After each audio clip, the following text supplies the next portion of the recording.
Hey everybody, Aaron Swaney from Flex Machine Tools. Today we're going to go over the snapper and how we utilize it on our FlexJet.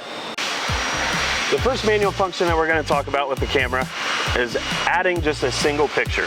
When I click add here on the screen, the tilter is going to tilt out of the way, the camera lens will open up, and when the camera captures the picture on the sheet of material that's on the FlexJet, it's going to populate a picture here on the screen. The next manual function that we're going to talk about is we are going to do a rectangle. And what this is going to ask me to do is draw a rectangle here on our machine bed.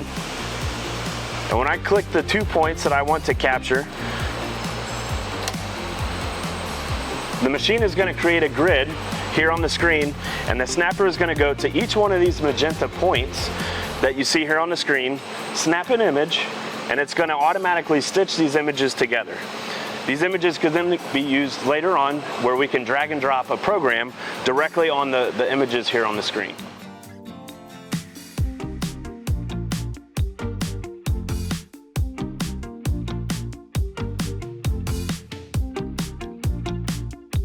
A great use of this function on our FlexJet is when we have a piece of remnant material like this that already has a lot of parts cut out. What I can do is that I can then load the program that I want to run next, and I can drag that piece or that program anywhere that fits best on the sheet of material with this calibrated image. The next function that we're going to talk about with the snapper on the FlexJet is taking images of the entire machine table. Just like I mentioned before, all of these magenta points here on the screen are going to be locations where the snapper is going to capture an image on the FlexJet and stitch all of those images together.